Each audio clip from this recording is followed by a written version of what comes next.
పైనున్న వాటిని వెతకండి అంటే, ఈ భూ సంబంధమైన వాటి విషయంలో ఎంత ప్రయాసపడినా ఏదో ఒక రోజున వాటిని వదిలిపెట్టి నువ్వు పోవాల్సిందే.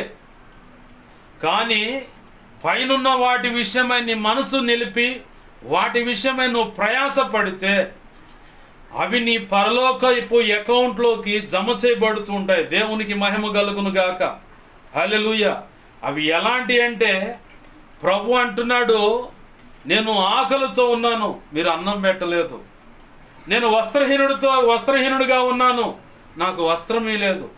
నేను వ్యాధితో బాధపడుతున్నాను, వచ్చి నన్ను పరామర్శించలేదు. నేను చెరసాల్లో బందీగా ఉన్నాను. ఇట్లా అనేక రకాలుగా చెప్పుకోవడానికి ఎన్నో సంగతులు చెప్పొచ్చు ప్రభు. కానీ కొన్ని విషయాలు అక్కడ చెప్పి ఇలాగున్నప్పుడు ఒక సెక్షన్ ప్రజలతో అంటున్నాడు, మీరు పరామర్శించలేదు, ఇలా నాకు సహాయం చేయలేదని. ఒక సెక్షన్ ప్రజలకేమో, నేను ఈ పరిస్థితిలో ఉన్నప్పుడు నన్ను పరామర్శించారు, ఆహారం పెట్టారు. అంటే ఉపకారము, నిన్ను వలె నీ పొరుగు వారిని ప్రేమించమనే భాగంలో ఉపకారము, ఉపకార బుద్ధి కలిగి ఉంటే ఖచ్చితంగా దాన్ని బట్టి నువ్వు చేసే సహాయాన్ని బట్టి కొర్నేలుతో చెప్తాడు. అపోస్తుల కార్యం 10వ అధ్యాయం ప్రారంభ వచనాల్లో కొర్నేలుతో చెప్తాడు, కొర్నేలే నీ ప్రార్థన వినబడినది, నీ ధర్మ కార్యాలు అంటే దానం చేసినది, ఎవరెవరికి సహాయపడ్డావో ఈ లోకం చెప్పుద్ది కదా, అన్నదానం, భూదానం, గోదానం, వస్త్రదానం, బంగారం దానం చేయదు, ఎందుకంటే విలువైంది కాబట్టి దాచిపెట్టుకుంటారు. ధన సహాయం చేస్తారు, 10 రూపాయలు 20 రూపాయలు వాళ్ళకు ఉన్నది ఏదో సహాయం చేస్తుంటే, భిక్షాటన చేసిన వాళ్ళు వస్తే వాళ్ళు దోచిన దాన్ని బట్టి రూపాయి ఇచ్చేవాళ్ళు ఉంటారు, 2 రూపాయలు ఇచ్చే 5, 10, 20, ఒకళ్ళు 100 అట్లా వాళ్ళ స్థితిని బట్టి ఇచ్చి వెళ్ళిపోతూ ఉంటారు. అదే ధన సహాయం.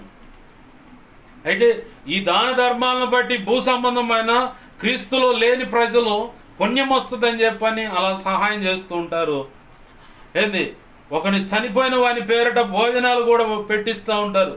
అది కూడా పుణ్యకార్యమే. వారి విషయంలో వారి అకౌంట్లో జమ చేయబడుతుందని వీళ్ళ అజ్ఞాన స్థితిని బట్టి, అలా చేస్తున్న అజ్ఞాన స్థితిని బట్టి ప్రభు నవ్వుకొని మౌనంగా ఉంటాడు. దానివల్ల ఉపయోగం లేదు, నిరుపయోగమే.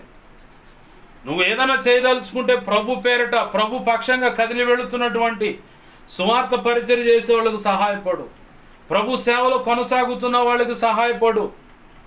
ఆ సహాయపడుతున్న దాన్ని బట్టి, ప్రభు నిన్ను ప్రేరేపించి సహాయం చేయమన్న దాన్ని బట్టి నువ్వు గనక అడుగు ముందుకు వేసి వారికి సహాయం అందిస్తే ఖచ్చితంగా నువ్వు చేసిన సహాయాన్ని బట్టి ఖచ్చితంగా అది పరలోకంలో నీ విషయమై నీ అకౌంట్లో పరలోక సంబంధమైన ధనముగా జమ చేయబడుతుంది. ఎలానో తెలుసా?